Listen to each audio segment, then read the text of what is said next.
Are we on? Good. Welcome to the Better Than Not podcast. Sometimes we get it right, sometimes we don't.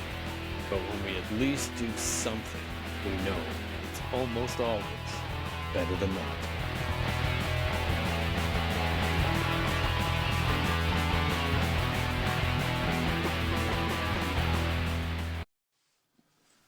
Hi there, and welcome to Better Than Not, the podcast that aims to capture shifting perspectives and thought-provoking ideas in conversation, based loosely on my series, A Changing Frame of Reference, which you can read on the Substack app, and I hope you will, as it might give you some insight into what this podcast is all about. I'm your host, Doug Gardam, and today I welcome an old friend, Craig Collett. Craig, how are you? I'm excellent, Doug. This is a special one for me because Craig and I have probably been friends, well, easy since we were teenagers. Craig is a father. He's called a music aficionado, certainly a musician. He ran for years a backline rental company, got him involved enormously in the music business. So part of our conversation today will probably be around different stories of people who he's worked with, because he's worked with most of the entertainers that we know today that we're in that world. But anyway, welcome, Craig. It's crazy that you're here. Well, thanks, Doug. And it's been a while because I've been thinking about doing this. So Craig and I, we initially we formed a band in high school. Yeah. First band for me, and certainly that band we felt we were going to take the world on. Well, And or at least a part of our street, or the basement that we were practicing in. Yes. Yeah. And I always thought it'd be kind of neat because Craig was around me when I wrote kind of some of my first songs. We wrote some songs together. Yeah. We played a lot. I'm wearing today a shirt that's kind of I'll say representative of a band that he brought in my life, which was the Beach Boys. All the striped shirts. Yeah. So it was. Do you remember like the first concert you would have gone to? Yeah. 1969. My mom took me to see the Monkees. No way. At the Gardens? C&E Grandstand. Oh, cool. Oh, that would have been neat. Yeah, it was. And your mom took you there. That's even cooler. Yeah. Well, I mean, I was, 7? She wasn't going to let me get on the subway and go downtown by myself at that point. No, that would have been true. And do you remember when you first, I'll say, picked up the guitar? That same year, 1969. So was that kind of what promoted it, or did you get the guitar and then go to the Monkees? Or when the Monkees debuted on television in 1966, memory serves me correct, the same month as Star Trek. Oh, wow. They both debuted in September of 1966, I think. Yeah, that was, I didn't know what a job was. I didn't know what anything was, but I was like, oh, I want to do that. That is kind of cool, because I can remember lots of times we would. I'm going to say this was in our mid-teens, because I think we met somewhere in late elementary school, if I'm not mistaken, something like that. Well, we did play hockey together too, right? Yes, that's. There's always hockey there, right? Hockey's just that Canadian thing that guys have that connection with. That's true. Cool. That was so that's pre that time. That's for sure. Before the band, yeah. So did you know when it sparked you that you wanted to start a band? Yeah. September 12th, 1966. Even at that age, you wanted to have a band. That was it. That's what I wanted to do. There was a brief period in 1974 when I wanted to be a truck driver. About 6 months, and then it went right back to the band thing. What prompted you to be a truck driver? There was a TV show I loved called Moving On. Ah, okay. It's funny. It's And always TV. well, no, was that the name? Was that the name? The It theme sounds song right was here. called "Moving On." It was by Merle Haggard. Okay, Um, okay. I think, yeah, the TV show was also called "Moving On," and it was based on a movie called "In Tandem." I don't know where this stuff is coming from, but I don't know, but it always comes, and it that's comes. kind Yeah, of a neat thing. So that was probably kind of around the CB radio craze too, I kind it of guess. was. Yeah, it was just prior to things like Convoy and stuff Yes. like that. Yeah, Okay. yeah, So I'm thinking now, I'm trying to get back to this. We were in high school yeah. and we got, I know we were talking about it a lot, and then you and I kind of got together with a couple, another person, I think it was. Yeah. We started high school and we found our drummer. Yes. And then we started to practice Yeah. a lot. And Yes, you we did. were a big Beach Boys fan. Yep. So where did they? Because that was a whole new element to me. Because Yeah. I didn't know the Beach Boys really at all, and you were a super fan. Yeah, I was. There was the movie American Graffiti, and there was a couple of their Okay. songs in the soundtrack, and some of those, the KTEL 25 Rock Revival Yeah. greats. There was always a couple of songs on those too. But then I think what really grabbed and took hold was hearing Good Vibrations on the radio the Yes. first Yes. time, and then because I was a fan of the early surfing and hot rod stuff for a little while, Right. but once I heard stuff like Good Vibrations and Pet Sounds and some of those Yep. records from the mid to late '60s into the early '70s that nobody cared about and nobody ever bought and they never got played on the radio. Once I heard that stuff, Yeah. that really locked me in. Well, to me, Good Vibrations is still a song that stands up against uh, like anything that's even modern. Like Stands up against, yeah, pretty much it's anything. it's a phenomenally, I'll call it, written but also orchestrated song. Absolutely. In fact, I remember seeing. Did you see Love and Mercy? I did. Yes, you did because My you. my boy took me for Father's Day, and we're driving home from the theater, and I remember saying something to I remember saying that guy did an amazing version of Brian Wilson. He was great, and Jamie was like, well, which one? And I mean, what do you mean which one? He says, well, there was two different guys playing him, and I was like, you're kidding me! Come on, you can't be serious. No, that was, if I remember correctly, it was Paul Dano Yep. and John Cusack. Yes. Yeah. And that was a stunning. I mean, one of the things that really revealed that was the genius of Brian Wilson. Like just Yeah. that he could go into, I'll call it, theory trained, expert musician, orchestra type musicians Yeah. and direct them to create what he did, and Yes. and actually them seeming not to have any idea what he was doing until the finished product was done. Until he did it. Yeah.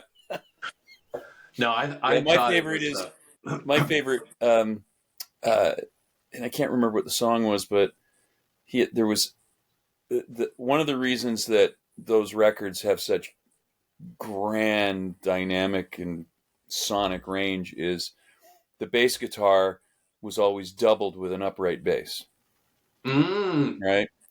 And did not know that. yeah, so you've got the bass guitar, which is an octave below the guitar, but Yep, then you got the upright bass, which is an octave below that. the bass.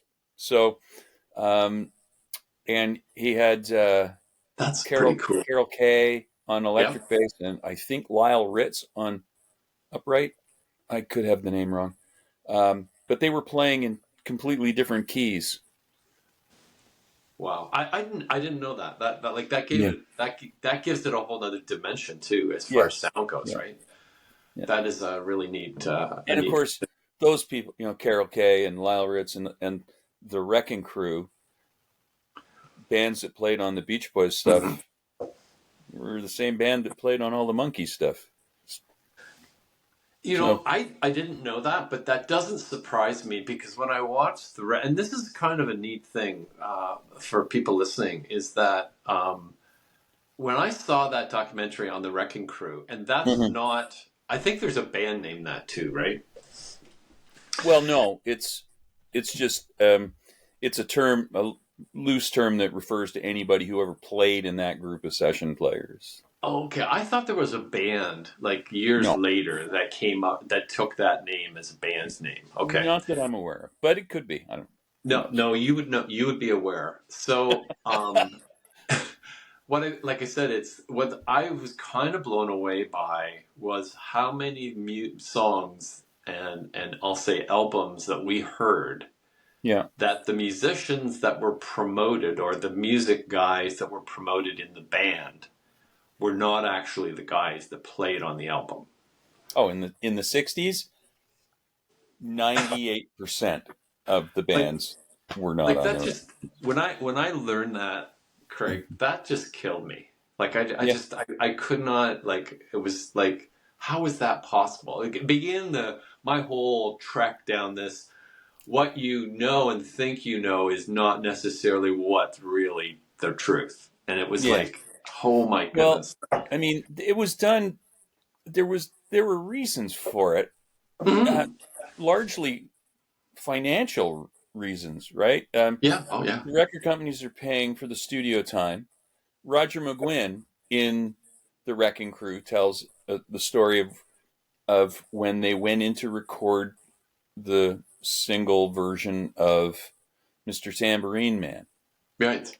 and they used the Wrecking Crew, and Roger McGuinn played as well because he was a session guy in New York before he came to California.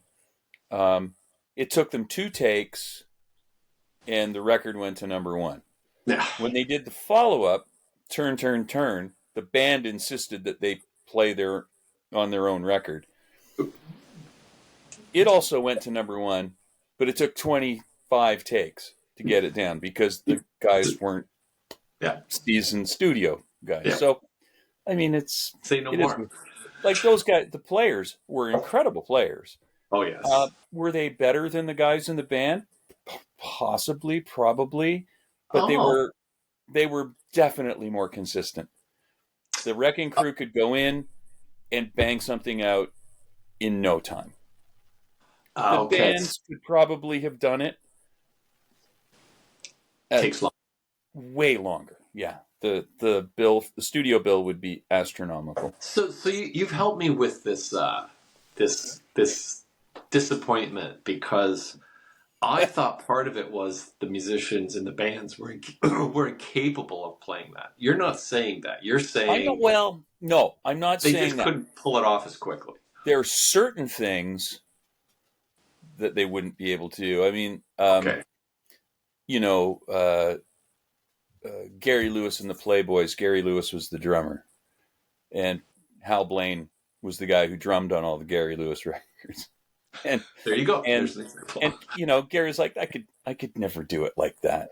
There you go. So there is that, and then there's some of the guitar parts that Tommy Tedesco played, where the guy in the bands would complain to him and go, "Man, you're doing stuff that I could never do." And we're talking, Spanish influence stuff that falls outside the Yes. narrow confines of pop music. Um, and he goes, now people are complimenting me on the part, and I can't even play it live. And Oh. Tedesco was just like, so take the compliment and move on. Don't worry about it. No big deal. No, there. I mean, Yeah. that's kind of a very cool way of looking at it. Yeah. When you're saying that, I'm thinking of Steve Lukather and some of his stories. Yes. Yeah. And that one, like, because I think of the Tubes immediately, because the Tubes like had a couple of hits, Yeah. and That I he think also Steve Lukather also co-wrote those songs. Yeah, no, like it's like, and he played almost all the guitar on them. Duh. Yep, no problem. So yeah, because I mean that's a fairly recent, I'll say his book, but I Yeah. didn't realize like again he was a big person around being there and being in the moment and just Hmm. ripping off like licks. That's the one we're gonna play. Are we Yeah. on? His Good. his book, Welcome to the Better The Than Gospel, That podcast. is Sometimes we get incredible. right, One of the sometimes best we reads don't. ever. But Really? we at least Yeah, do something absolutely. we know. He's Okay. got stories Better than that. stories about Michael Jackson, Prince,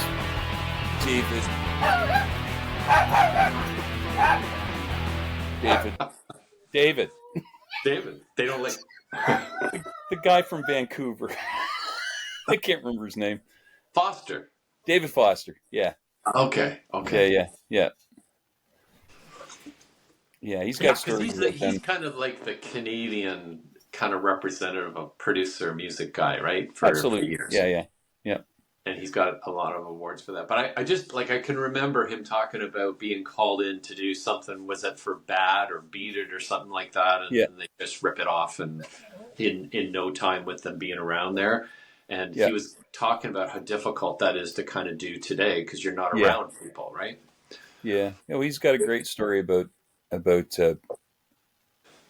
think it must is it Beat It? Beat It. That's the one that Eddie Van Halen played the solo on? I believe so. Yeah. Yes. Yeah, he's got a good story about that one.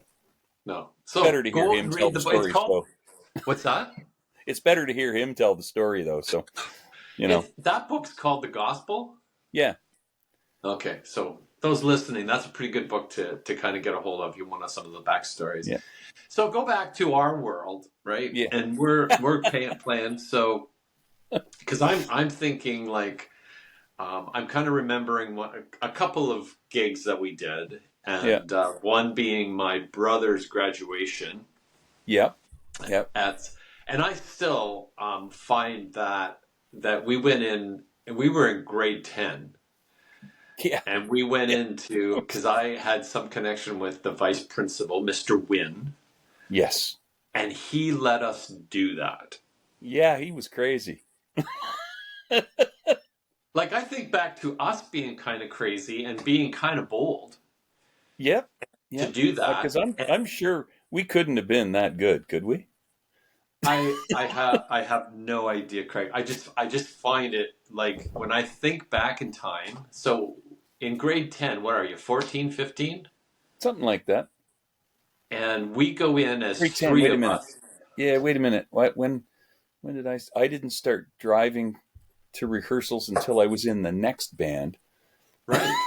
Yeah. So I don't Yeah, know. because I can remember your mom driving us Yeah. and going over in the Maverick. Yeah. Yeah. Anyway, but like that was one of my memories. It was a great Yeah. night for us. It was we had what we needed. We had a lighting guy, sound guy. We had Yep. the stuff there. We had the stage, and I think we had a blast. It was hilarious. It As was I great. recall, I remember your dad Mm-hmm. wanting to get the paper to come and cover it. Mm-hmm.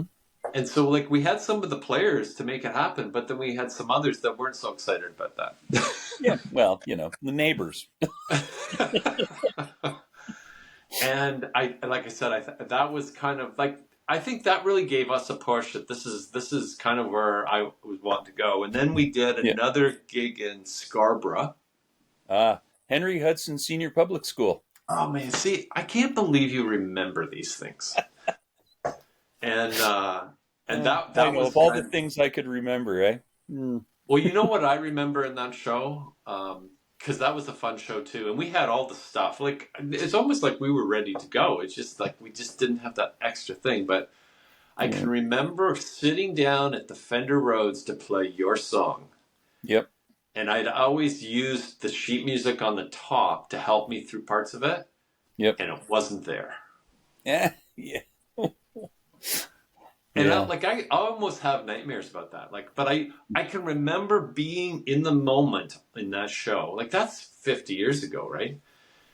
Or almost Yeah, 50 close years to ago. it. And thinking, I love doing this. Like it was Yeah. so much fun playing and stuff like Yep. that. And I still remember the day. So Craig was our drummer, and Yep. Craig Evans, and Yep. he came and said, "I'm going to school." He's going to go to GMI. Do you remember those days? I do. I do. And that was devastating for me, like Yep. just devastating. Yeah. And so anyway, that was the time frame, right? So that was like, then we kind of went and did different things, each of us, right? Yep. But Yep. what I thought was so interesting, Craig, is you went in the music business. Yeah. I, I couldn't think of anything else I wanted to do, so I figured I should be part of it. However, But that was whichever kind of niche a I could cool. carve out, What's yeah, what's that?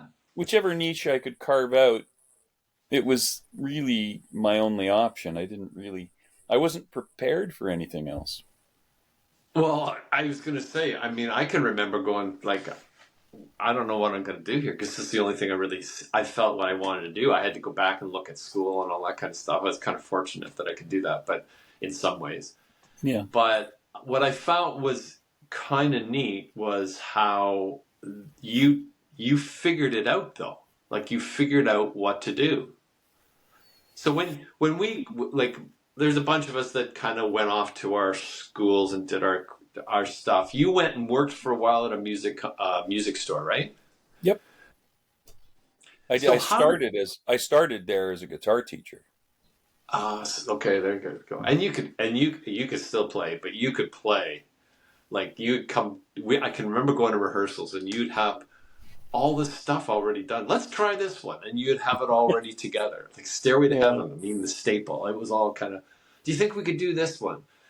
And it really expanded my music vocabulary from where that was. But Yeah. so when you went into that world, like what prompted you? So you're teaching students music, guitar Yep. lessons. What prompted you to kind of go that next step? Kind of explain what you did, like because it's Well, kind of crazy to me. I've always been really easy to get along with and pretty low key and very mellow. So I kind of got loaded up with students. So at one point, I was doing 60 students a week. 6-0. 6-0.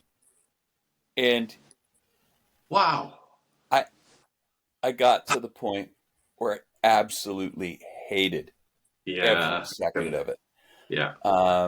So I just kept pestering the store manager, who I had become real friendly, very friendly with. We hung Right. out a lot, and it was just like, when something opens up, and I don't care what it is, I'll clean toilets, I'll sweep. I don't care, whatever. I got to get out of this teaching thing. I got to stop. Oh wow. So I ended up getting an entry level in the rental department. Of the same music store? Yeah. So before we go past these music lines, because I'm good friends here with a music teacher, and of course I took music lessons, and how many people don't take music lessons? And I'm still finding it kind of profound. Like you had 60 students. That's like 12 a day, right? If you're working 5 days a week. So what? Yeah. What? It was a lot. That's like that just seems to me, Craig, like that's like a recipe for insanity. But when you look at that, how many of those like were really there to like they loved music and they wanted to learn and were, I'll say, had some kind of talent? 5%. 5% of like Yep. 60 students. Yep. And you didn't even hesitate. Nope. I think I'm being generous, actually. So we were recently at this recital for this lady, and it's like you're seeing the students, and like I can relate to this because I did it, right? Like you went there, got the credits for high school, all that kind of stuff. Yeah. And for me, until I discovered Elton John, I couldn't stand it. Like it was a pain, right? And the teacher knows when you haven't practiced, even though you lie through your teeth, that you practice every day for that 45 minutes. And I think she had like 16 students perform. It was a recital. And there was one that I felt, wow, that person can play. Yeah. And I thought, like, how much, like, yes, it's an income, it's a job for people, but it's like, how many of us go through that? And you kind of wonder, like, what did we get out of that? Everyone who is a teacher, a private music teacher, have basically the same numbers. It's crazy, is it not? But Like, but it is. But with the wisdom of time, it's like, yes, do you just want to sit around the campfire and strum some chords and sing songs, or do you yeah, actually want to become a musician? And right. really, most of the people who go through music lessons and become, take piano for instance, and you go through your grade whatever, and what you basically have done is you've educated yourself into becoming a teacher. Ah, okay, okay, So, makes sense. it's Yeah, not the people who take the lessons and pass the exams and stuff that are going to become the great players. A lot of them do, but yeah. mostly those are people who are going to go on to become teachers. Ah, okay. No, I it's think it's interesting. It's just interesting. that's my take on it. I could be completely wrong, and don't yell at me, people, if I am totally wrong. Just going by my experience. I think it's really good insight to me. I mean, there's I can remember we learned how to memorize. To me, that was kind of where Yeah, my activity of learning how to memorize. yeah. But what I thought was really interesting is when I would go through the music, like whether it be the Mozart or Beethoven or Chopin, Hmm. it was a memory thing. Yeah, But when it went to the Elton John world, and then you starting to play even some of your own creation, it's not it's a different kind of memory now. Like hmm. it's like part of you. Yep. And I sometimes wonder whether the ones that are really connected with music, it becomes part of them anyway. Like it's one of those things that just because I can remember like how difficult. Well, I guess it would be kind of like you didn't memorize it enough until it become part of you. Yeah, Maybe that's part of how it is. Okay, that's yeah, interesting. yeah. I can see that. Yeah, But your number is very interesting because like I that still to think, me and is. I still think my number's high. I think it's a lower number. I have a feeling you're right on. It's just Yeah, it's kind of a I'm trying to be gracious. kind. You know, I mean, but there was other things too that you become involved and attached to these people. Yes, You're they're teaching, humans. and Yes, I yeah. had like my first crisis moment came when I found in the newspaper. I read a story about a kid who had been away at summer camp, uh, and had a little bit of a run in with an outboard motor and had died. Oh man. And he was one of my students, Oh yeah. So yeah, and that's tough. that was that was that changed a lot of things. I you know I'll I bet. would I would tell parents when they were wasting their money after that. Oh really? Oh yeah, yeah. Said your kid wants to play the drums. This isn't doing him any good. It's not doing you any good. Just he doesn't want to be here. So please, just Interesting. yeah, yeah. It became less about making money for myself or the company that I was making the money for, Right.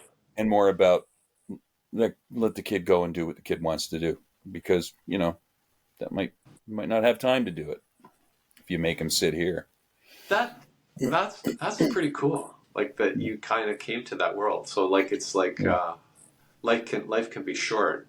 yeah, Do what you want, kind or yeah, do more what you're connected with, maybe. yeah. And then when I moved on and started running my own thing, I stopped playing for 12 years. Music.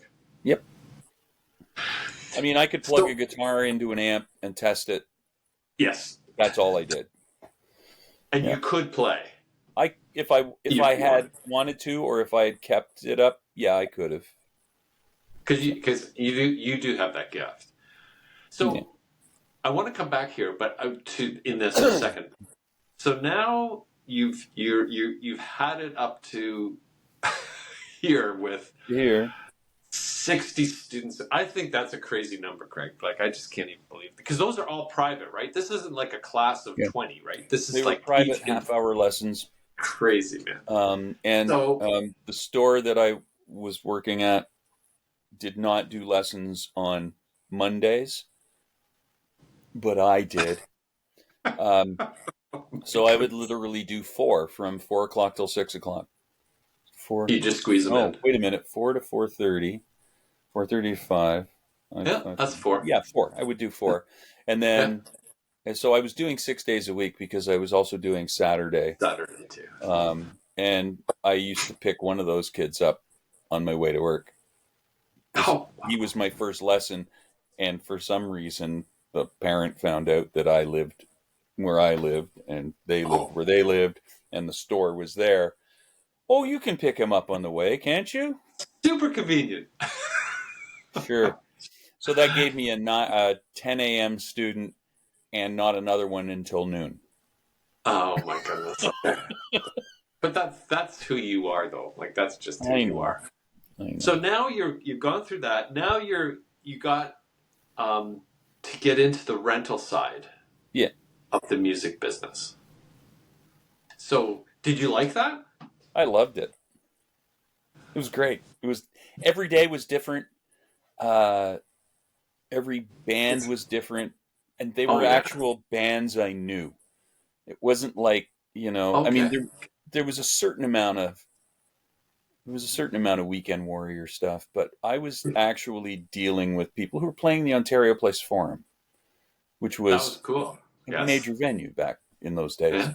So yeah, it was That fun. would be like Ian Thomas and Max Webster, like those kind of bands, right? I rented to both. There you go. Kim Mitchell. I did the first Max Webster reunion. No, that's really cool. I was just when you say that about rentals, do you remember when we used to? Did we rent from Lana McQuaid? No, No. we rented from the music shop on Yonge Street Yeah. and Nevue Music. Yes. I think it was Nephew. We went with my dad. Yeah, probably. And the night that we were trying to get a PA system to rent, and they wanted kind of like somebody credentialed to back it up. Yeah. And Dad was there. Well, we want to take your picture, sir. Yeah. And Dad said, I I'm probably out. didn't. I'm out. He there was always like he was good. He was good to do stuff sometimes, but he had his line right. Yep. So so this is now when things are starting to bubble kind of in your mind, probably with you're working renting to these bands, you're getting to know them. Yep. A little bit. So what happened? It just kept getting bigger and bigger and crazier every year. While I was doing it, I was also working at a sound and lighting company. I had gotten out of the music store and had gone into a production company. So that helped. And so I still had all the same customers. Like when I was working at the music store, that was when I started dealing with the Ontario Place Forum and those kind of clients. So I still had all the same customers when I went and started working at the sound company, but instead of drums, it was like microphones and monitors and things like that. So I was still in touch with all of my regular clientele who just kept telling me how poor the service had gotten from my previous employer. Okay. And so one day I just said to one of them on the phone as a joke, he said, maybe I'll get back into doing it. He said, oh yeah, because I can send you a list right now.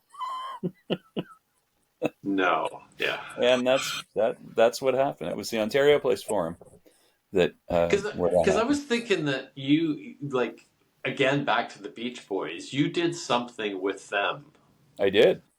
like on the July East 1st, Coast. Canada Day, 1990, Grand Falls, Newfoundland. Okay. Okay.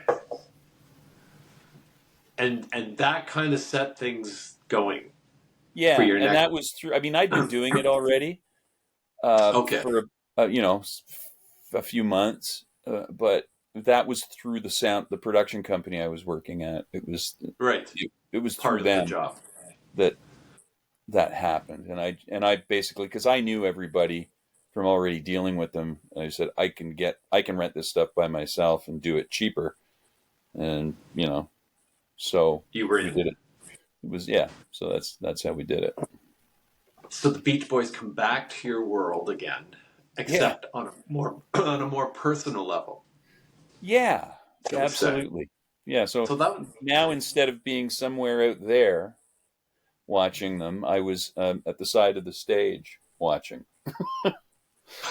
and it was fun, and it was during the Hollywood writers' strike in 1990, so it was the first time that John Stamos came and played with them. no So way. he was one of their Holy cow! touring drummers on that I forgot tour. about that. I Yeah, forgot about that. yeah. It was Oh my god! it was crazy. It was in a little baseball park in the middle of Grand Falls. Grand Falls at the time, I think the population was around 20,000, and I had to go looking for some parts to fix something, and the Radio Shack in Grand Falls Radio Shack, man. was the back wall of the local used furniture store, and it was just a pegboard wall with hooks with little bits and pieces hanging off of it. They were like a franchise outlet Yep. of Radio Shack, and so that's how small the place was. And when the band hit the stage on at 6 o'clock on the first, there was about 35,000 people in the park, which is almost Oh, double the population. wow. Yeah, it was psychotic. So you must have been pretty pumped with this. Yeah, yeah, Like I found my groove here. yeah. Well, it was great. It was great. Look, I it was pretty evident that if I had kept at it, if I had kept with playing and developed my abilities and skills and stuff, I probably, could have done something. But I was just basically too lazy, so I didn't really work at it. And this came a lot easier. It was like if I just go buy a bunch of stuff, Yeah. people will pay me to use it. Seems like a And you kind of no-brainer. like doing that stuff too, I right? did. Yeah, it was great. Because I got first of all, I got to work with bands who I absolutely was a fan of. That was number Right. one. I got to work with bands I'd never heard of and was Yeah. introduced to. And That would be cool. I find if you get to know people when you listen to their CD, Yes. you might sort of favor It it. changes. Yeah, It absolutely changes things, Craig. yeah, Absolutely. Like, there's no. I mean, I've gone down this road with authors and with artists, yeah. and it just puts. I haven't put it together like with musicians, but when you sometimes hear them interviewed, Mm-hmm. like it just. I don't now. When I say interviewed, I don't mean like the 5 minute interview. I mean like Right. seeing Gary Clark Jr. talked on like for a couple hours on Rogan. Yeah. It's just such a stretch, and you find out kind of different things, and it does bring a whole nother dimension to the music. Yeah. It does.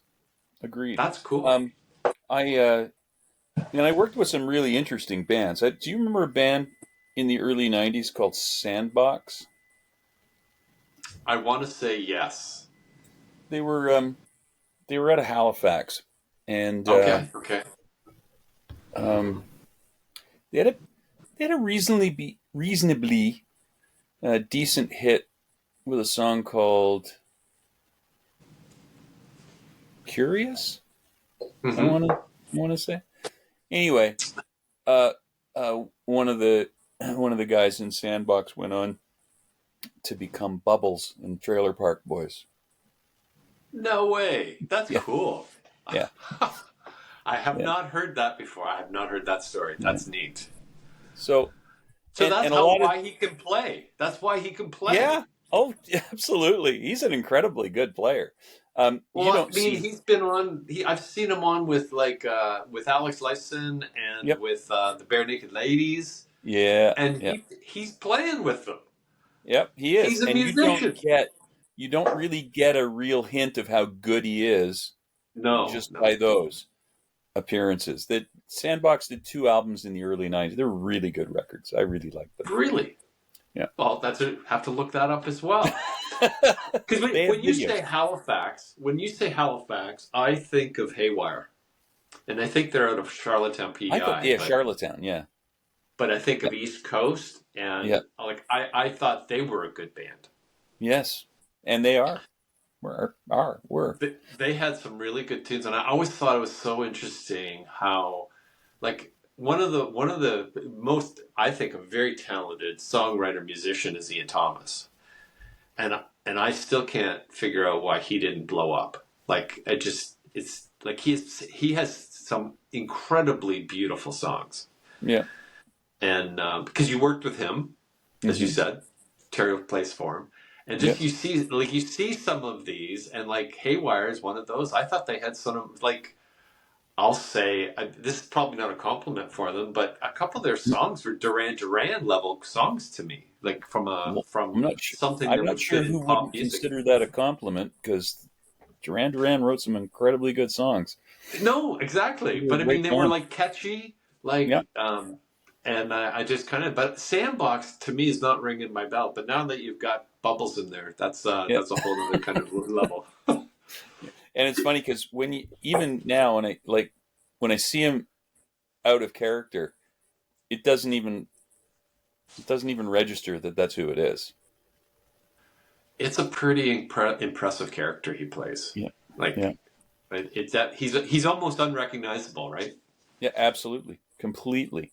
I had that same I did a week on the road with well, on the not so much on the road because I went home every night. But I did a week's worth of work with Dred Zeppelin back Okay. in the early '90s, and that's another guy.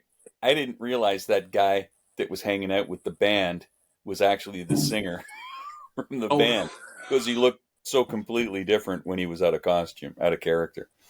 oh, really? Yeah, How interesting that is. yeah, So that they were a Led Zeppelin tribute band.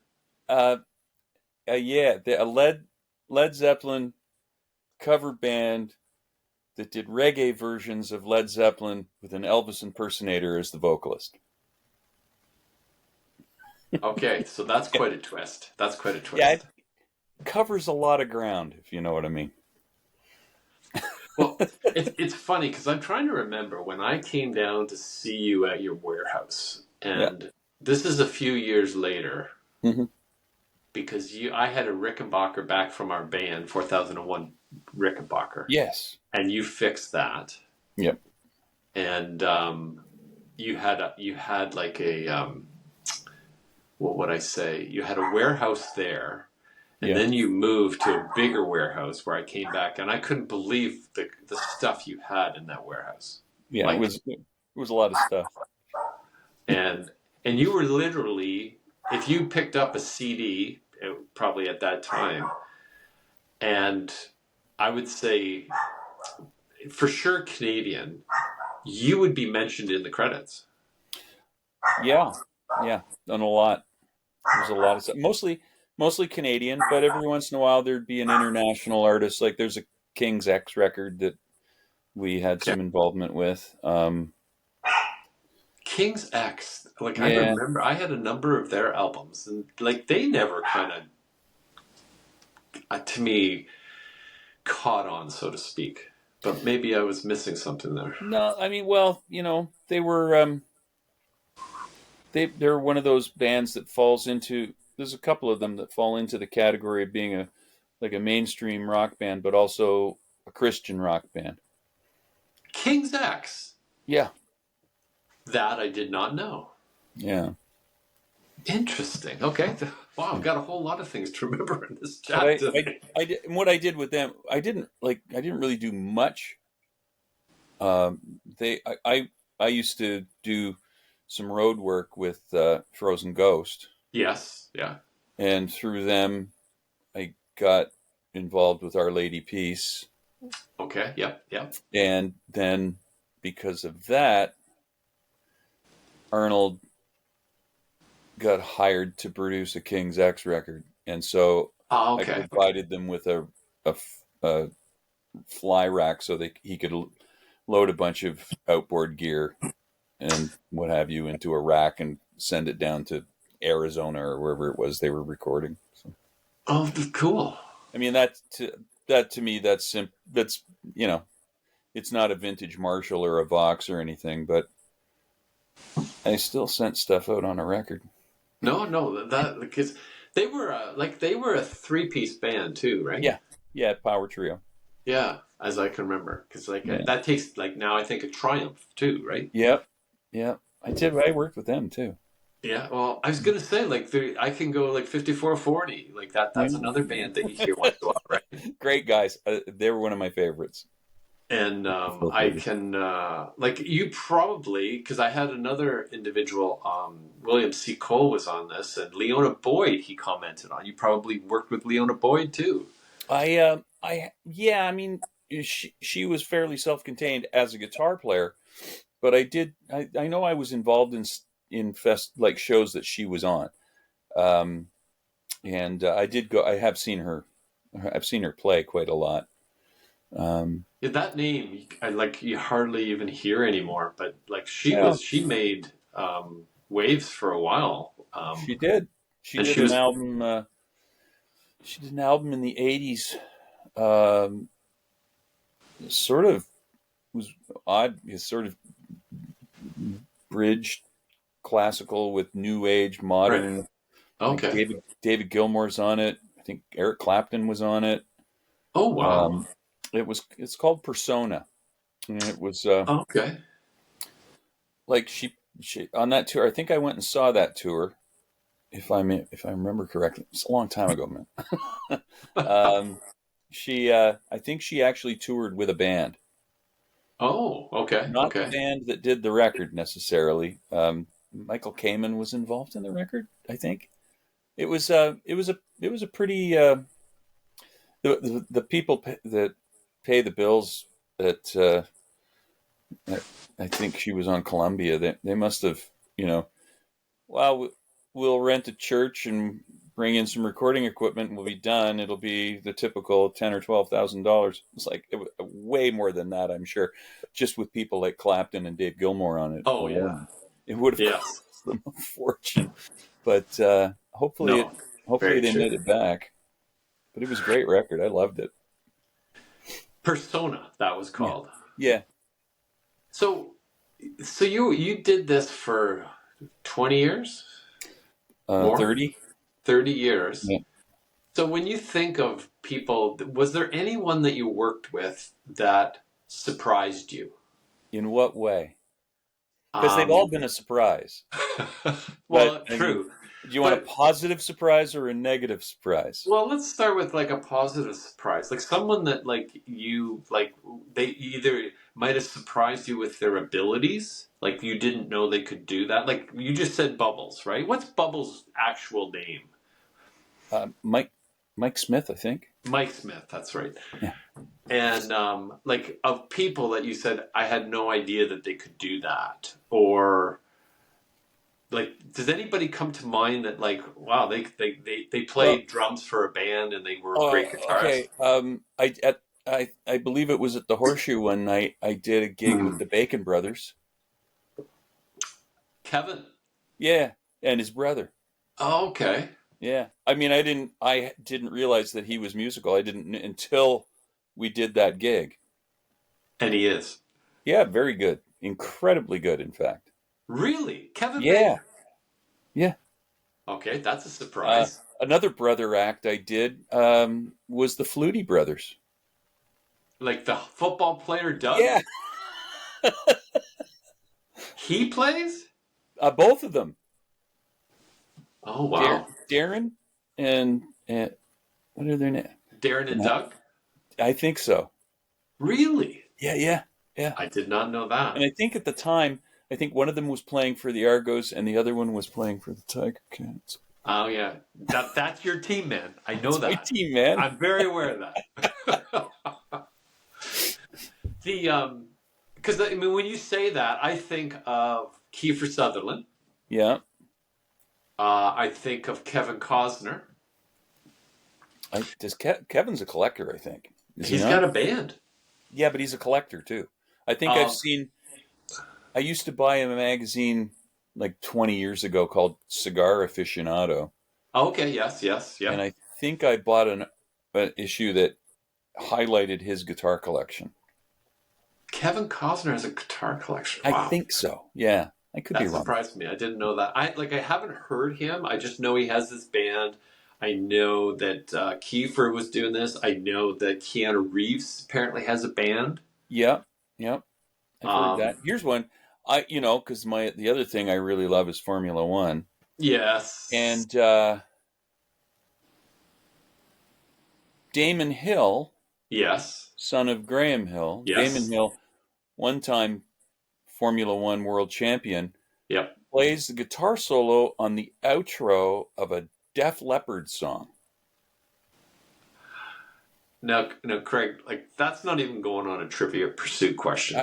I found this out watching an F1 video. Oh man. Yeah, and I know that my understanding too is many years ago, Johnny Depp played on an Oasis record. Okay. Well, he's a player, right? He is totally, Because and there's the people out there that'll go, and I was like,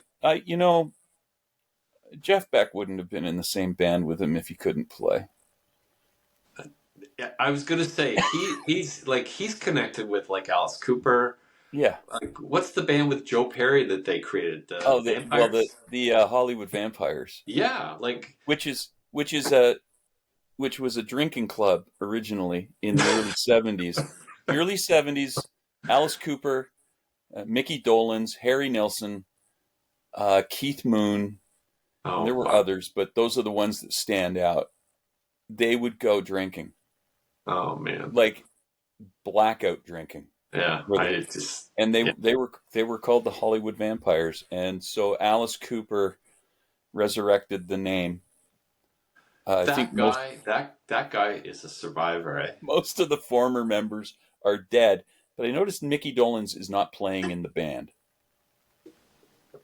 So Mickey Dolenz is from the Monkees. Yes. And before that, he was in the 50s. He was in a TV show called Circus Boy, and his father was a very famous film producer. Really? Yeah.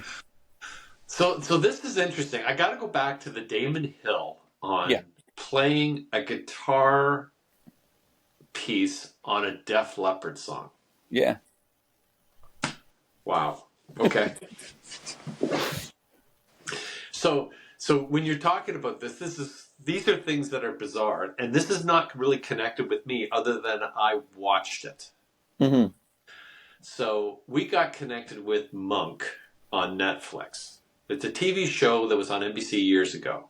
Yeah. Ran 7 years. Like a detective show? Or? Yes. Yeah. And who had at that time they would have called it OCD tendencies. Staggeringly, right? Yeah, and there's some real tragic, it's a very interesting, almost, it's hard to say it's a dark comedy, but it had some very light moments and some very dark moments. Yeah.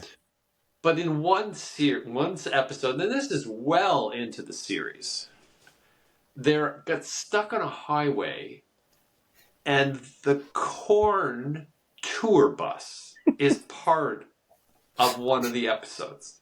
Awesome.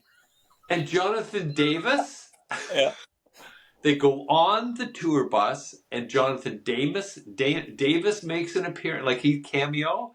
Yeah. Monk, right?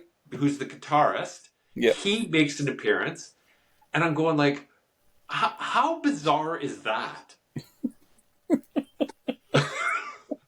It's like I'm kind of going like, for those of you that don't know, I'm a big Korn fan too, and but it's just like I'm watching this series, I'm really enjoying it, and then this happens, and it's like how, where is that? The only thing I could see connected was Monk and Monk, Yeah. like it was just such a bizarre thing. So when you say Damon Hill, which is reality, this isn't a fictional account, Yeah. played a piece on the Def Leppard album, that's kind of just On crazy. an actual record. Yeah. Wow. Well, hey, That's... I was watching. Every once in a while, I fall down a rabbit hole, right? Yeah, like we all do. Oh yeah, I'm And on them all the time.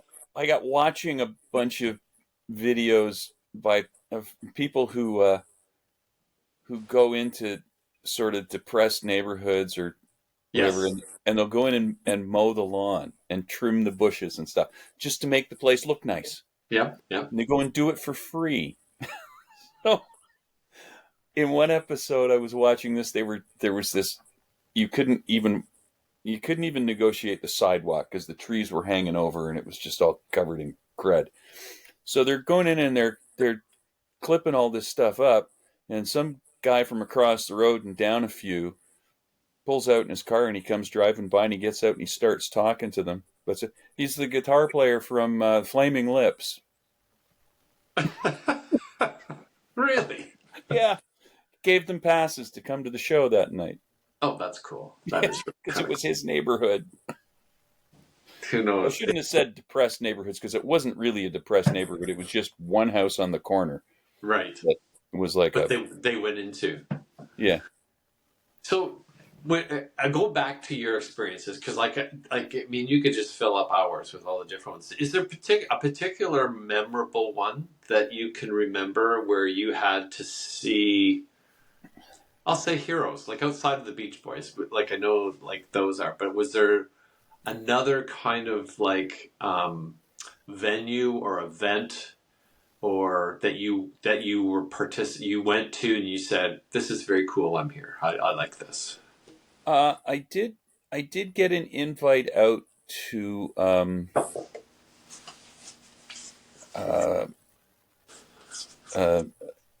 the was at that time was the Air Canada Centre for a Rush show. I had provided a bunch of amps. I provided gear for every Rush record, starting at Counterparts up until the end, not including the live records. Amazing. When they did the Clockwork Angels record, I provided a bunch of amps for that, and there was a specific amp from that session, those sessions, that they used to design and build Alex's Lurkst Omega signature amp from. Oh, okay. And so I was invited out to a like a sort of pre-sound check meet and greet with with Al, and awesome. He still had my amp at that time because they had only built one of his. They were building the second one, so they still had the one amp that they had borrowed. And that was, I mean, I was less tongue-tied with, people like Brian Wilson and what have you than I was at that moment. I kind of lost my shit. Really? Sorry. Yeah, I mean, I didn't go ape shit crazy or anything. That I just sort of was like, really didn't know what to say. I was tongue-tied. Wow. Now, I also got to meet it had nothing to do with me, no show I was doing or anything, but because I'm a big fan of a guy by the name of Chip Taylor, who's a songwriter, Okay. and he would come and play here in Hamilton every year. He would play at the Casbah, and I went a couple of times. You know, a relatively under-promoted show. 12 or 13 people show up, right? Really Oh, small crowd. yes. I got to meet him, and we spoke for a bit and got my picture taken and what have you. Oh, But Chip Taylor wrote the song everybody will know is Wild Thing. really? Yeah. He was one of those guys who, he tells the story, you've all heard of the Brill Building, which is the building in New York City where all the songwriters would work. And his thing was, Okay. I worked at the good one, the one across the road. His other really big hit that everybody should know is Angel of the Morning. Yes. Juice Yeah. Newton. Huh? Juice Newton? Well, she did the third version of it. Okay. It's That's the been one I released know. Like, a couple of times prior to that, but yeah, Juice Newton had a pretty big hit with it. But that was a great moment. He was a super nice fella. As far as I know, he's still around, but I think there's maybe a cancer okay. recovery thing going on there. John Prine, who was Yes. was a huge fan of John Prine. I sold him a guitar one time. John Prine. Yeah, Oh, that's neat. That's really neat. he was playing in Toronto at Massey Hall at a Leonard Cohen birthday Oh, wow. thing or something, Yeah. and I have this. I used to have an old, really beat up old 1953 Martin D18 that it was an awesome guitar. I loved that. It was rode hard and put away wet. It was not a nice looking guitar. So you got to say that expression again. It was Rode hard and put away wet. okay, like that one, man. That's a good expression. So he, for some reason, I mean, I had a lot of work done on it. It was structurally sound. It sounded amazing. I had a really nice pickup put in it. A really neat Earvon and nut, and it was a really nice sounding guitar. We started getting phone calls from his manager, like every few weeks. John wants to buy that guitar. Oh, really? This literally went on for 18 months. Oh, man. And I finally relented and sold it to him. Oh, wow. Well, that's a pretty cool purchase from a pretty cool. I mean, I really do wish I still had the guitar. The regret is there of having let it go, but whatever. When you say the Martin guitar, I can't help but think of the Kurt Russell event with the prized Martin that on the set of. Oh yeah, we don't talk about that, Doug. Oh no? No, nobody's allowed to talk about that. Oh really? Oh, yeah, that's cool. I used to deal when I would go. I just missed the NAMM. Talk about that. Yeah, we don't talk about that. The NAMM show was this past weekend. Really? Okay. I used to go. That was an annual. That was how I got my vacation every year. I tack a few days on the beginning and a few days on the end. But I used to deal with a guy at Martin. His name was Dick Boak, and I believe he's still there. I believe he's their historian now. But when I was dealing with him, he was the artist relations guy. He's the guy who contacted Eric Clapton to go, we'd like to build a limited edition Eric Clapton signature guitar, or whoever, Paul Simon, whatever. And super nice guy. Always had, but I'm just this schmuck from Canada.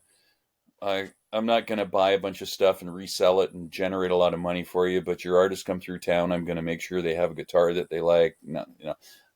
Always had time for me. Always gave me half an hour out of his day. And I know that their days down there at that show are very valuable. They're there to write orders and generate income. I'm going to order, $2,000 worth of stuff that Right. makes no impact on their day. But because if their guys come to town and I was going to look after them, they gave me the time, I guess. I don't know. That's I like to cool. think it's because I'm an easy to get along with, wonderful person. Well, yeah, you are kind of a good guy, man. Like, you don't want to forget that, but Okay. that's interesting. We're not supposed to talk about that one. That's good. Yeah, That's no, they good. don't. That because that was the last time. They don't do. They'll build you one, but they won't But send out anything from the museum anymore. what's so weird about it is it like it would have made no difference to moviegoers, right? Like, No, but I mean, the great thing about that was people who actually want to play a 150-year-old guitar, they don't really get that opportunity anymore because they don't let no, that stuff no, it's out. gone. It's gone. You know, with all your tech ability on Yeah. like guitars and stuff like that, like it's you don't do that stuff really anymore, right? Um, Or do you occasionally get called for it? I'm strategically looking at trying to get back into doing something. Oh, okay. No, because I was going to say like that's a skill that to me you have so much, I'll say, roadworthy experience in that a lot of people just wouldn't have. Like you just don't have it, right? Yeah, and there's stuff that there's school smarts and there's street smarts, I guess. I mean, I've learned everything I know in the real world, right? Mm, I've yeah, I've never you I what I chose to do. You don't go to school to learn. yeah. Well, you You can't. just have to go out and do it. Well, trust me, there's people who will tell you they can teach you this Oh, stuff in an accredited college. no Um, question, no question. but yeah, I mean, you can't. You only learn this stuff by getting out and doing it. You No, know, and this is the MBA argument sometimes that I yeah. have, right? Is Well, like this is it's, but it is, it is important. I did read a lot of stuff. I've read all of the publications on stuff I'm interested in. Gibson guitars. I've read a lot about Martin guitars. I've read a lot about. So I have a basic knowledge, but I pick from more than one source. So I hear the conflicting stories. I right. weigh I weigh the what each of those will tell you. I pick over there in the other corner of the room. I can go I, pick up 3 or 4 different Gibson Les Pauls and and hold in my hand and check out the specs, and make up my own mind. Whereas it's when you get on some of these Facebook groups of, specific guitar make and model experts, let's just say you should never call yourself an expert yeah. because an X is a has been and a spurt is a drip under pressure. Um, there's people out there who Notable quotes. they know Yes. and only they know. Yeah. Yeah. When And it, something started in 1969, it's impossible that there might have been 3 or 4 that came out in December of 1968 because they started in 1969. no, it's kind of true. I mean, but I So, think you have that in like that guitar part, yeah, um, and those things exist for almost everything. But yes, sometimes now it gets so cloudy trying to find that often because the availability of information is so prolific, right? yeah, That it's kind of tough to kind of, I'll say, put it together. I want to go back because you talked to me years ago about SARS, yeah, going to that show being yeah, kind of special to see some of the things go on. yeah, Because I want to relate it back to, because you called him Al rather than Alex Lifeson. yeah, And because I've mentioned on some of the other podcasts of my introduction to Al's band. yeah, And you were one of the ones around when I made the deal with the other Craig, our drummer, yeah, to to trade my Darkness on the Edge of Town Bruce Springsteen album for Farewell to Kings by Rush. As far as I'm concerned, you got the better end of that deal. Well, for me, it's become kind of like a bit of I'll call it almost legendary story because it to me is it was a profound moment in discovering that band. Yeah. And it was like I still like that still kind of comes back to a moment like I didn't think it was even possible what they recorded on that album that it was even possible to do like Yeah. to have lyrics as dense like who at 20 I think they were like 21 right when they made that album. No, I don't know. I think they were older than that. Not a whole lot, I don't think, but well, that was 77 that Farewell to the Kings came out. You would know. And the band started in 1968. The earliest roots of the band started in 68. Yeah, so that's almost 10 years. So they'd be 25, 26? Yeah, I'm thinking more like that. Okay. There'd need to be a couple extra years tacked on. I'm just thinking of me at 25 and 26. I wouldn't be attempting to complete Samuel Coleridge's Xanadu album or poem. Yeah, no, they were definitely functioning on a totally different level. I just learned that the other day, maybe it was yesterday, that Steven Spielberg directed Jaws when he was 26. That was 76? I don't know, but I'm kind of blown away. And then I thought of the boys, right, from Rush, and I'm kind of going, they were pretty young when they were writing some of those pretty classic albums. Yeah, well, but when you think about it, Janis Joplin, Jimi Hendrix, and Jim Morrison were dead by the time they were 27. Which is staggering too, right? Like, yeah. So tell like what your experience at the SARS show was, because you had to supply equipment for that show, right? Yeah, I did. Is that the largest? Is that the largest venue ever done in Canada? In Canada, yeah. In a lot of the world, yeah. I think the only thing that's larger was Rock in Rio in Brazil. Okay, but they were the only act performing for that one, right? Well, I think Rock in Rio goes over a few days, though. Oh, does it? I don't know. Yeah, I just know the album, and that they were there. Like that's the one that I know. I know that. Yeah, they did that live album in Rio, but that's a week's like a series show. Yeah, it is. It's like Donington or Coachella or something. It's an annual thing. The Newport Folk Festival. Yeah, stuff like that. Yeah. Okay, I wasn't aware of that. Yeah, it was the at the time the largest ticketed event for sure. Okay, I remember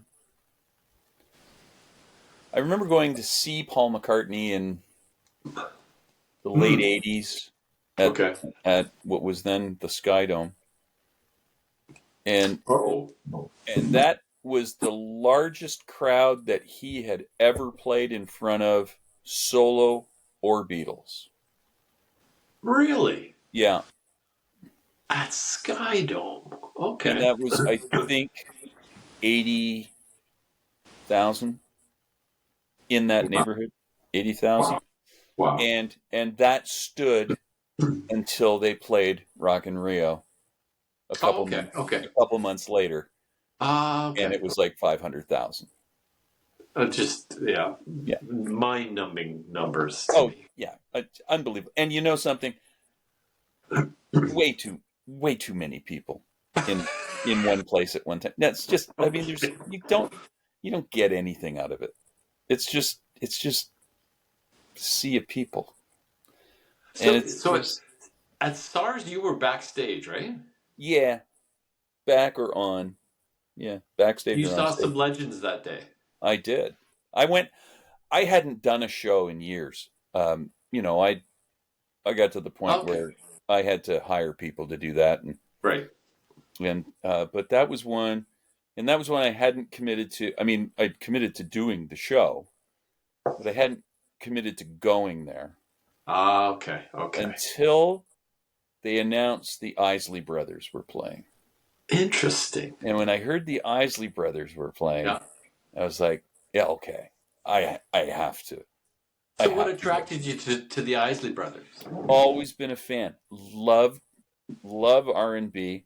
Okay, okay. Love the Isley Brothers. You know, they did Twist and Shout before the Beatles did it, and Amazing. yet their version is a cover. There's an older version than that, right? So I'm a big fan, and Jimi Hendrix played guitar with the Isley Brothers Oh, after yes. he played with Little Richard before he went to England. So, Yes. you know, Lots of history. that's a piece of history. So I really, really, really wanted to see that.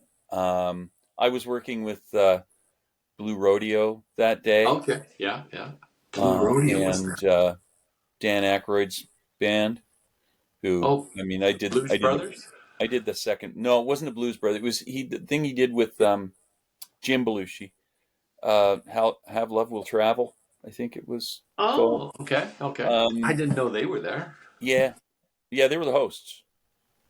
Really? Okay, Yeah, okay. and Wow. I supplied a bunch of stuff for the DJs that were doing like in between the bands. Um, But a bunch of my friends were there. The Rush guys were there. The Guess Who guys were there. These are all, you know, people that I dealt with all the time. oh, yeah, the So Who's Who. so I got to go and hang out with some friends and um, see the Isley Brothers. But I remember being backstage at one point. We were loading stuff into the truck, and, and suddenly this groove started, and it was really funky. It was really cool. I thought it was like, if the Isley Brothers come back, are they? But so we sort of rushed out to see what was going on, and it was Justin Timberlake, Oh, wow.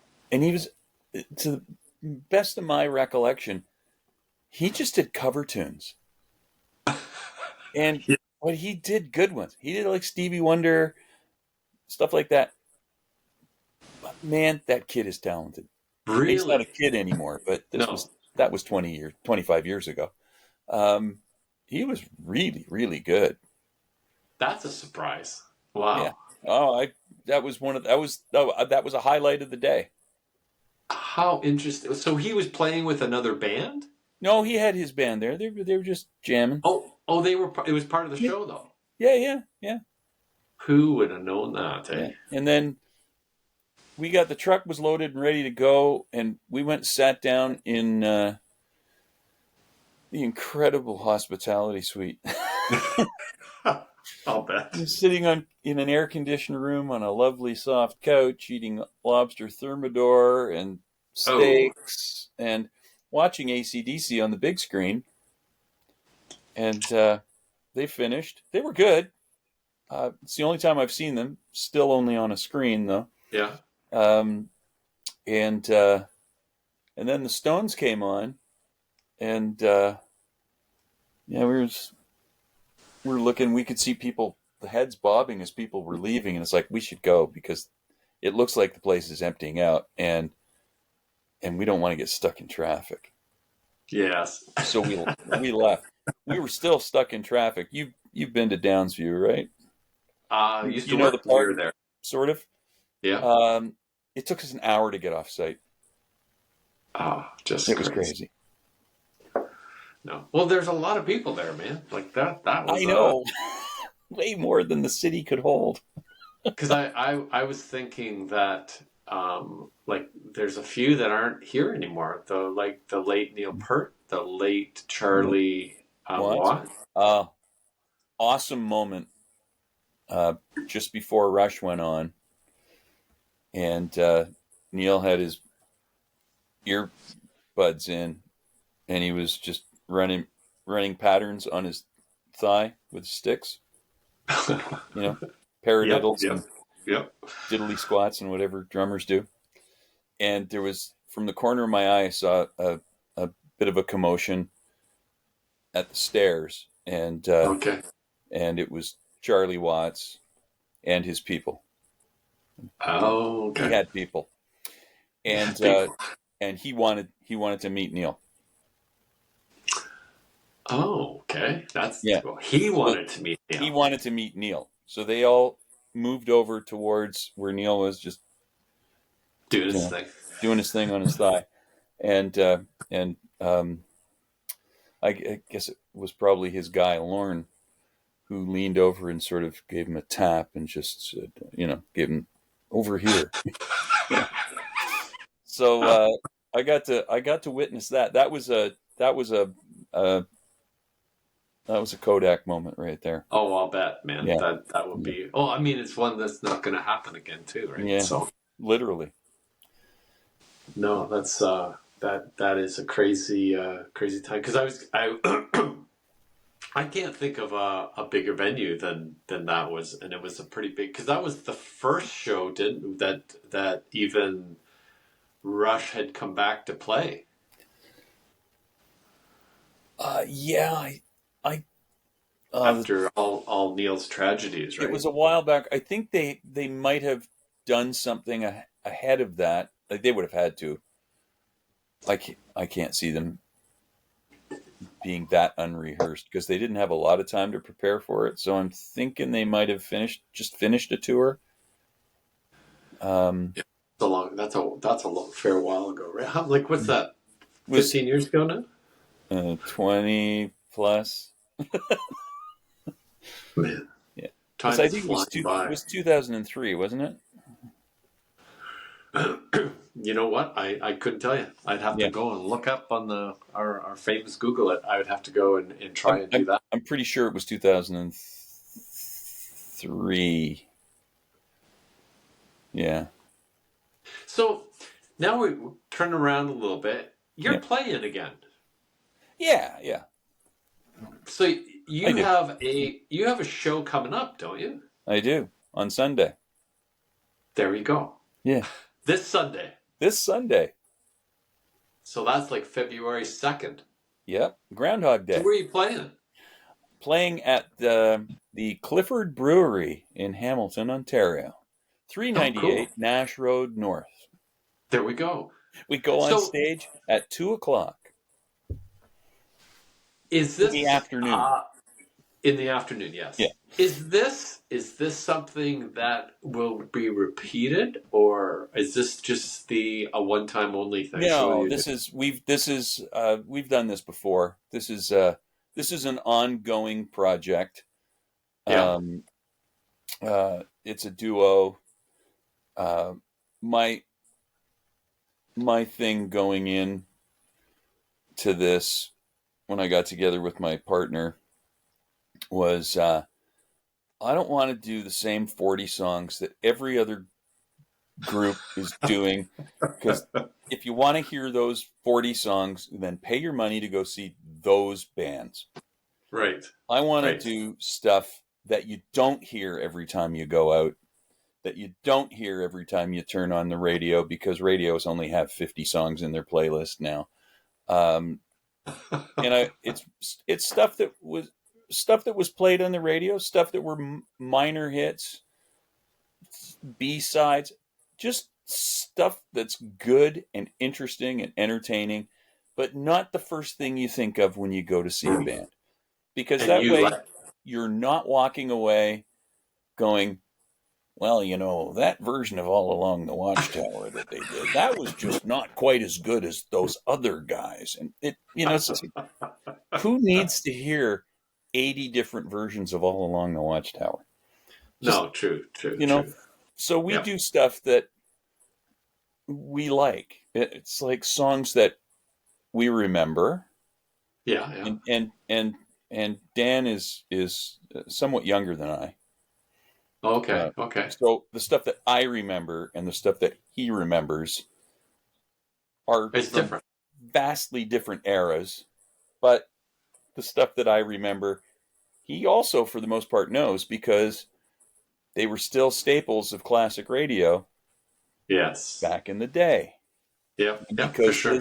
his parents would have listened to some of it. So, Yeah. we have it's a good blend Mix. of old and new, mostly old, bit of So do new. you call your duo? Do you Duo, call it duo? Duo? Do you have a name for your duo? minimal damage duo, Oh, because I like that. we ain't the wrecking crew. There will Ah, be okay, okay. there will be minimal damage done by us. But you both can play, We and can play. that's so minimal damage duo. Yeah. MDD. MDD, yeah. That's cool. Did you did you said this is the first, but you've done this before? No, we've done this before. This is not our first. This isn't our first time up. No, we played at the brewery a couple of times before. We did a grand opening of a art-based wood supply. It's a Okay. confusing story. We played in a couple of. Yeah, we played in. So But we yeah. are you gonna do some more of these live shows? Oh, hopefully, yeah. I mean, that's the whole point. That's your intent. Yeah. Oh, that's cool. I just want to get out and play. As much as Right. I didn't play for 12 years back in, Yeah. after Yep. teaching 60 students a week for, Oh, I don't know. I now actually like playing again. So, no, that's cool. yeah. So what stirred that up? Well, I used to, Kind of get back. when I was still living back in Markham, I was doing, I was playing a lot of live theater stuff. Right. Right. And 90% of that was, of course, in the Toronto, Scarborough, Keswick, that area. Yeah. Having moved out here, that sort of went away. Oh, okay. Okay. So I needed to find another way to. What got you into that? Into what, theater? Yeah, because we went and saw a couple of the shows too. Yeah. What got did somebody approach you to come Yeah, into like one of the orchestras? I got asked to do something, and I did, and Okay. yeah. I mean, I had started it. I started getting interested in playing again. I would go. I went to a Sunday jam for a month. I knew the people who ran it, and I went for a month, and I just listened to what they were doing before I threw my hat in the ring and just said, and I don't want to get up and feature or anything. I just want to sit and play with the house band for the night. Right. So I took an amp and a guitar, and I went and I sat in and I played, and just to get back into it, because as I hadn't played for 12 years, so it was like I kind of needed to, making the chord changes was much slower than it should have been. So I did that for a few months. I think I played that jam for a year and a half. Oh, wow. Okay. Before I did my first theater thing. And then it got your chops back. Yeah, I did. And then the thing about the theater stuff was it afforded me the opportunity to play with people who were so much better than I was. And and there's nothing that'll make you get better than having something that you need to reach for. And absolutely. I did, and I got to play with a string section for the first time. I'd never played with cellos and violins and upright bass and all that stuff. So I got to do that, and then to do it also with a full horn section. At one point I did a show, 42nd Street, which was, I mean, I got lost because I was so in awe of the people around me. I was like, yeah, where am I? Where where on the page? And yet you're So, part of it.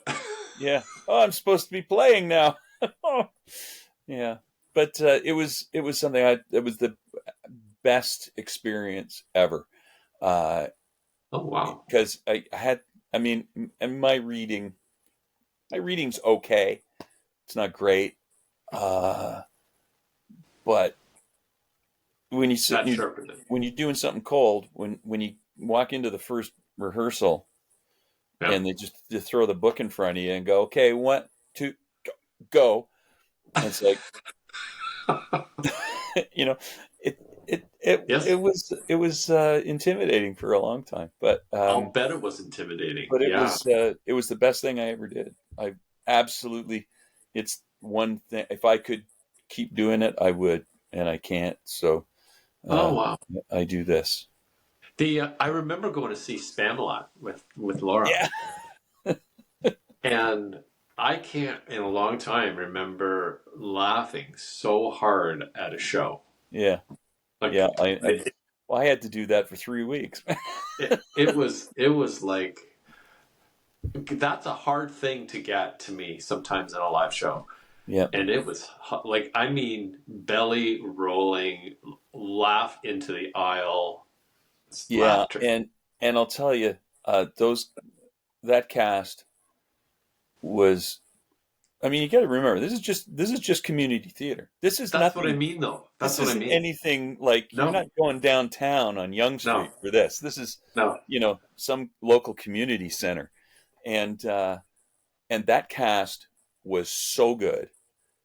A lot of that show that you saw was ad libbed, and it was different every night because I heard every Oh, performance. And well, I mean, there was obviously ground rules, and they had a thing they had to go by. But a lot of those jokes, I mean, there was a lot of jokes that got thrown in. It was the whole the Rob Ford oh, um, okay. Okay, time frame. and Okay. narcotic uh, references going on, and I just was amazed at how funny it was. I it just like was, it was just like all I can remember is the clip clop part of it, and yeah, they got do they have bodies in a wagon or something like yeah. that? They bring out your dead, yeah, but And I did you know I that was struggling. those coconuts, Yes, yes, right? I don't know if yep. I ever told you this. Um, we got one Thursday night. The producer came up to where the band was playing and said, "We're having if you want, after the show tonight, we have a guest who's going to come. He happens to be the guy who was the prop master on the movie Monty Python and the Holy Grail, Oh, who moved to Scarborough 40 years ago, and we're using the coconuts, are the coconuts from the movie." no way. Yeah. So this guy came and Oh, he told us stories about for a couple of hours we sat around in the theater listening to him tell us oh, I about can believe it. making the Oh, movie and how oh, they would break into lumber yards and steal 4x8 sheets of plywood. Oh, because they didn't have any money. no, no, They no. made this on a no budget. So It's amazing how creative you get when you don't have that. Like yes, I'm kind of blown away, like how you can get to be so creative with yeah, nothing. yeah, Like it's kind of stunning. So that doesn't like that. I didn't know that was the case. But you had the ghost of Monty Python actually there. yeah, yes, yeah. We did, and it's funny because I remember I went and saw um, Spamalot when it played at the Winter Garden Okay, or okay. wherever it was that it played, um, and I found it incredibly boring. Well, that's what I mean, Craig, because like it's rare, and I think it's really difficult to capture some of Yeah, those moments because yeah, they are very spontaneous, and yeah, laughter is not always an easy thing. Like humor is yeah, comedy is really tough. That's why I said my hat's off to like comics because it's like one thing to be funny, but if you got to be funny on Thursday night at 8 o'clock all the time, yeah, yeah. that's like that's a pro. That's a Yeah, pro. yeah, that's for sure. And I mean, I just remember my initial impression of Spamalot was, well, this is just Monty Python and the Holy Grail. I've seen this thing a billion times. I was I knew everything except for the, in order to get nominated for Best Original Song, there has to Yep. be something new in it. There you go. So that That's was the right. only thing I'd never heard before. But the rest of it, to me, it was just old retreaded jokes, and so it really didn't do anything for me. But I don't think there was any ad libbing in that show. Being a professional, Right, right. have No, to it's abide by it. certain standards. Um, yeah, I wasn't moved by it in any way. So when you're doing this performing, like you're focused on the music and stuff like that, Yeah, are you kind of chuckling while you're hearing the it was very voice? hard. That show was really hard. That I was laughing, not just chuckling. It was out loud laughing during that. Because you're the guy that actually introduced me to Monty Python. Am I? Yeah, yo, for sure. Like Oh, I okay. just I didn't like that I'm wasn't something that was kind of I'm came in our house. I'm so sorry. But it's so brilliant. Like Yeah. I think one of the first I ever heard you do was, well, we went to Jabberwocky. Oh yeah, that's right. Yeah. Like that's dating us for sure. Yeah. But like this parrot is dead sketch, right? Like, and it's just like because I'm the guy that likes the humor of why did the bird fall out of the tree? Because he was dead. So like that's real deadpan. I just there's something about it that just kills me. In fact, Yeah. I think it goes a little like it starts actually. Why did the monkey fall out of the tree? Because he was dead. Right. Why did the bird fall out of the tree? Because he was stapled to the monkey. And that kind of stuff for some reason or other often will just kill The me. absurd. It's just like it Yeah. just. And so anyway, it's just and Monty Python often will do like Mr. Pither, like that was another one that Michael Palin, right? Yep. Didn't he do Mr. Pither? I And think like he so. does Yeah. that lisping Yep. that is just it literally to me just kills. So, and one of the things that I remember because I can remember these things. John Cleese, one of the lines that I love is he had said. Do you know how to make God laugh? Just tell him your plans. And I'm just going like, oh my goodness, Mr. Cleese, you have a touch on the pulse. Yeah. So one thing we haven't, because I've taken again a bunch of your time, but we haven't talked about Formula One. Oh yeah. And you have. So if I remember correctly, you got introduced to Formula One or racing via your father Yes. at Mossport. Yes. You remember the first race you went to? 1967 Canadian Grand Prix. First Canadian Grand Prix. You have like a stunning memory to me. But like so you who won? Oh, Denny Holm, I think. I'd have to look it up. Because it's like I think it was Denny Holm in a Brabham, but I could be wrong. because if I'm not mistaken, I can remember going I'm to gonna your look it visit. up, by the way. Go to visit your house. Yep. And you and I had a common interest because we both like to build models. Yeah. Except I would have 5 models and you would have 55 models. And you also had the old black and white photographs of some of the Formula One cars. Yep. That would be framed up there.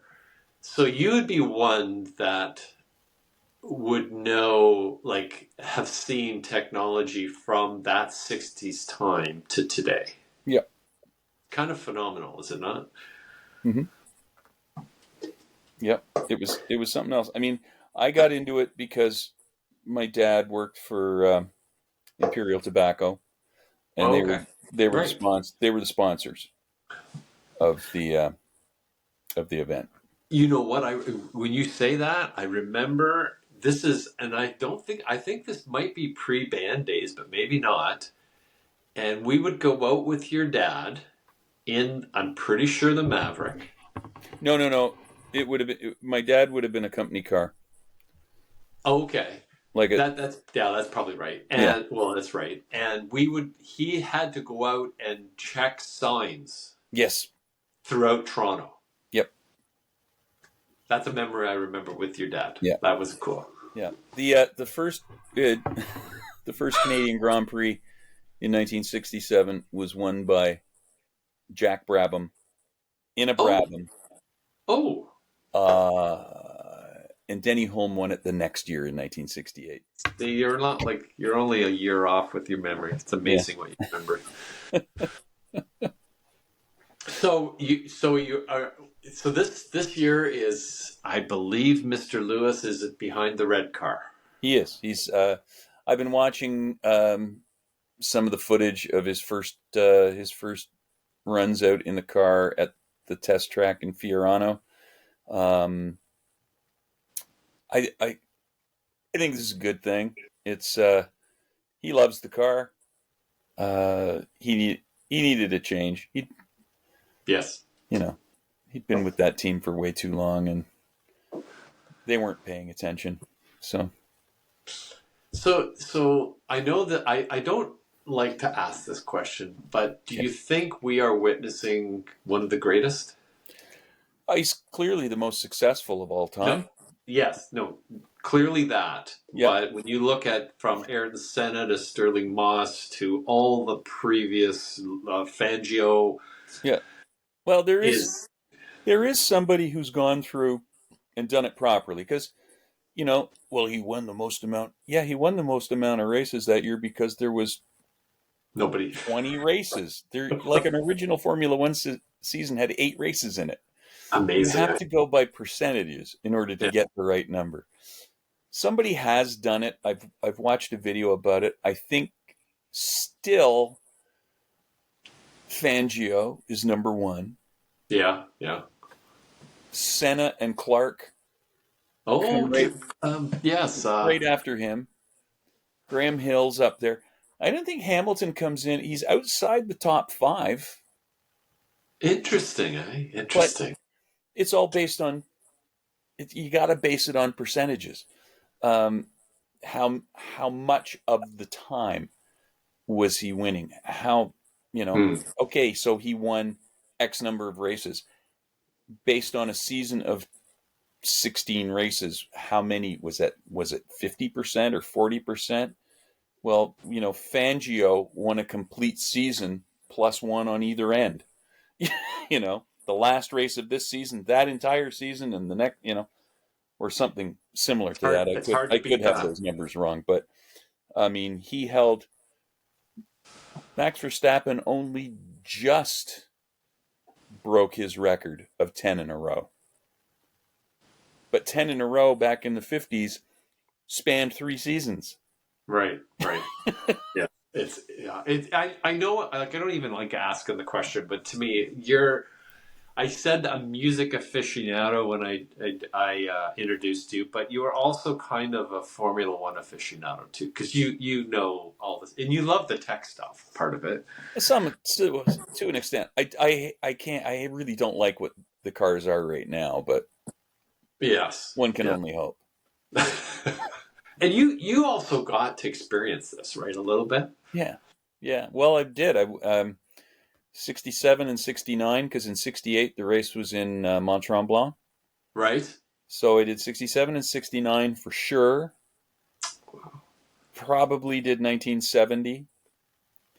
Okay. Wow. Because I don't think the race went to Labatt's until 71 or 72. So whatever races were Players Grand Prix I went to. Once it became a Labatt race, I didn't. But Players was doing Formula Atlantic after they did Formula One. So I did go and see Gilles Villeneuve before he became a Formula One driver. That would have been crazy. Yeah. Yeah. Those because those are the days that I started to kind of follow it a little bit. Nothing to your extent, but like I started to follow. But what I was referring to is you also spent some time behind one of the wheels of a racing car too. I did a couple of days of the Bridgestone Racing School out at Moseport, or And the Canadian Tire Motorsport Park, as it's now called. oh, is that what it is? They were Formula 2000s. They were really little, really light, really fast, and really fun. I don't know what else to tell you. They're fast enough, right? Like Yeah. Oh, yeah. Yeah. You know, you get like $1.20 on the straight. It was because I'm constantly amazed at. Occasionally, I'll see like what they're doing, and like I just like because they're almost like injection molded into the cars now. Like yeah. they've got their feet free and they've got their hands free. Yeah. And they're practically lying down. that exactly. Yeah. And it's like what they and they it doesn't really slow down and always seems to get faster. Yep. Yeah. And always getting to me faster. it's astounding. And what I think is kind of interesting is Lewis isn't your kind of typical kind of tough race car driver. No, he's not. He's more cerebral. He's kind of like an Alan Prost. Yeah, well, I think of it kind of like when you think of Gretzky and his greatness, he doesn't typify a hockey player either. No, like he's little, he's thin. He had two or three not little, not thin people. Yes, were the Great Wall of Edmonton. Yes. Do you think some of Lewis's records will eventually be broken? Well, we didn't think Schumacher's records would be broken, and I know that's why I'm asking the question. I mean, I've learned you never say that. Never. You never say never. I mean, records are made to be broken. That's why they're there. That's why they keep them. Yeah, it's like, okay, it's going to take a long time. I mean, it's first of all, you need somebody who's going to be racing. Like the guys, the young guys now, like Charles Leclerc or Lando Norris or one of these guys. They're going to have to be around for 20 years to break those records. Amazing to me. Yeah. It's going to have to, I mean, the only way it'll happen is if somebody gets in and stays in for a long time. Now we've got Fernando Alonso, who's like been around forever. Yeah. Well, I often think I think of pretty much all sports today. When you're at that level, it's a 724. 365. Yeah. Right? Like I guess it's 724.52. And it's like how much can the human body actually do that to that level? So like you said, for 20 years, like that's a long time. Yeah. That's just when you're at the top echelon. You're not talking about the 10 years it took to get up to that point, right? Well, what's really funny is you've got the guys who race in F1 now, and there's some of them who are complaining about the 24 races in the season. Oh, it's too many races in the season. Oh, it's way too many races. Oh, you can't. That's not. If you go back to the 60s, when Jim Clark was in Formula One, and a Formula One season was 12 races. Well, guys who raced in Formula One also raced Formula 2. They would also go and do the Tasman Cup in Australia in the winter. Yep. They would do touring cars. They would do all kinds. I think, if I'm not mistaken, I read somewhere that in 1967, Jim Clark raced in 50 races. There you go. So wait a minute. So 24 is too many? Like, I don't understand. you know. No, it's a good thing because I often think that that's kind of one of the things that makes them who they are is they have to do it, Yeah, right? And when you're gifted supremely like they are, they just have to do it at a higher level. Like yeah, but they still have to keep doing it. I often say that when you get into the playoffs, right? yep, The team that doesn't have any rest, you know what? They often win yep. because Yeah, they if never you stop. take a series in 4 games and the team you're playing against has to go all 7, Yep. and they just go like a day off between, and they start up again, they're going to kill you. It's just to me, it's just how. That's why I always thought it was so cool. I forget what tour. You'll know what tour when Rush decided we're going to record after the tour, not before the tour. And I thought, like, that's got to be probably one of their best albums. I think it was. It was Was it Clockwork. Clockwork Angels? Yeah, Right. because there was 2 songs off Clockwork that came out That's early. Yes. Yes. like a tour ago. Yes. Yeah. It was Caravan and Yeah, BU2B. I think it was. yeah, yeah, And I always thought like, yes, I know we're exhausted, but when you're exhausted, you're still at the top of what you can do. It's like yeah. I always think of this. It's silly, but I'll be backing the judge of that. a parking spot. You've just driven to where you're going, Yeah, and you're at the best of your ability at this point in time. yeah, Back in yeah. to your Or parking spot. or parallel park. or, or parallel park. And it's like it's one of those things that it's like on but so many you're there finally, so I'm just driving right in. And Yeah, then when you get in your car to drive, you got to back out. Well, backing out is the most difficult part to me of your drive. And yeah, it does fit, but it's kind of funny when you say that about 24 races are too many, yeah, and you say Jimmy Clark in the 60s did 50. yeah, That's just the races. yeah. It's crazy, man. But I look for parking spots where I can drive straight through and get to the next, Yes, so that I can pull out. I, I just, Craig, you just hit one of the spots. I often see people they have that, but yeah. they only go to put the front at the inside. They don't go through. Oh, those people are dumb. We call those pull throughs Yeah, because no, it just I'm going, I'm going right there. I I get now want I the get easy out. it. It's one of those weird things. Yeah, So, man, we've been going through this and taking a bunch of your time. It's been great to have this chat. I love this. it The has been fact that awesome, man. we can kind of go back and do things. Have we not ventured down anything yet that you thought, well, maybe we'll talk about this? I'm sure there's a ton of stuff. We can always do this again another time, Oh, Doug. oh, we will. We I got a will. lot. I got nothing but time. But anything you want to leave, like, I got to go back to the guitar saying you said. It's road worn and wet or something when you put it away. Rode hard and put Road. away wet. That's I what's going to be believe. like that's I like the believe title of the episode. the I, by all means, I believe the grammatically correct way would be ridden hard Um, and put away wet.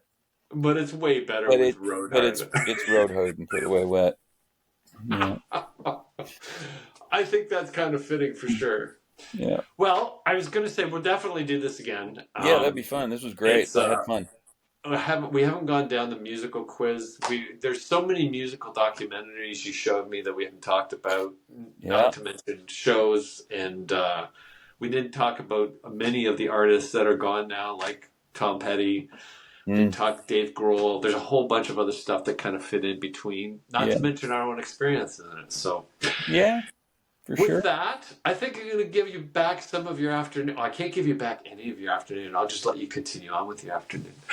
Look, all I have to do, I gotta go and buy dog treats. I got a casual afternoon. So Gotta keep our dogs going. That's for sure. yeah. Well, Craig, it's I I loved having you on, man. Oh, It's this been was kind fun, of man. cool to talk this. I hope you had fun. I did. This was I can't think of a better way to spend an afternoon. And with that, I hope those that are listening, I hope you had a fun time with this episode of Better Than Not. This is probably going to air after Craig's show with, I'm going to remember them as MDD. Is that what I said it was, MDD? Yeah, MD, minimal damage duo. Yeah. So if you're out in the Hamilton area, he will be playing, I'm sure, again. Yes. You want to check this out, and he might well be posting these on Facebook as well. We do have a Facebook thing. Oh, okay. Well, what's your Facebook thing? Oh, hell, I don't know. Is it called MD or multiple? I think if you just search Minimal Damage Duo, yes, on Facebook, you'll stumble upon us. We've there's a bunch of live stuff that we did just of rehearsals. The two of us sitting around. I might put it in the description for the podcast, Yeah, so people can kind of go and look and take a look at this. That would be great. It's songs that we think you should know. You might not. I don't know. I like that. I think that's kind of cool, and you can count on them being good. With that, it's time to say goodbye, Craig. Thanks again for joining. Stay on pleasure. for a bit, and thanks again for joining us. Yeah. Take it now. easy, folks.